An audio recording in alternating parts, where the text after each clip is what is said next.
Дали генералниот секретар на владата местал тендер вреден 7 милиони евра, која била улогата на Драги Рашковски на состанокот со италијанската фирма Леонардо, одговори на овие прашања ке бара антикорупцијска. По сопствена иницијатива, антикорупционерите од МНАВ веќе побарале целата документација за тендерот и тендерската постапка. Од владата пак е побараното одговори која била улогата на Рашковски на состанокот, каде се зборува за тендерот за набавка на радарска опрема за македонската навигација. За Државната комисија за спречување на корупцијата е спорно и ќе се проверува зошто тендерската постапка била развлечена со години и зошто е разрешен техничкиот директор Михаил Чепуњовски.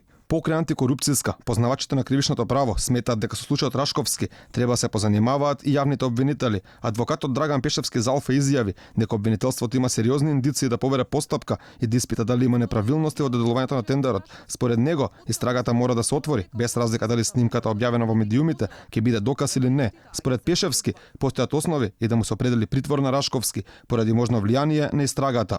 Притвор против лице може да се определи ако постојат околности под кои што може да се претпостави дека истиот ќе попречува кривичната постапка со влијание врз сведоци, вештаци, соучесници или прикривачи. Ние вчера на пресконференцијата чувме закани за поднесување на кривични пријави и на разни тужби. Со оглед на тоа дека лицето кое што се спомнува за поднесување на кривична пријава е соучесник можеби во постапката или можеби ќе биде сведок. Сметам дека постојат и основи за определување на мерка притвор и треба многу да се внимава пред да се даваат такви изјави. Иако антикорупцијска отвори истрага, а познавачите на кривичното право велат дека постои основ и за поведување кривична постапка, премиерот Зоран Заев застана во одбрана на Рашковски и изјави дека нема да побара негова оставка, а на новинарите им порача дека не можеле да го прават салата.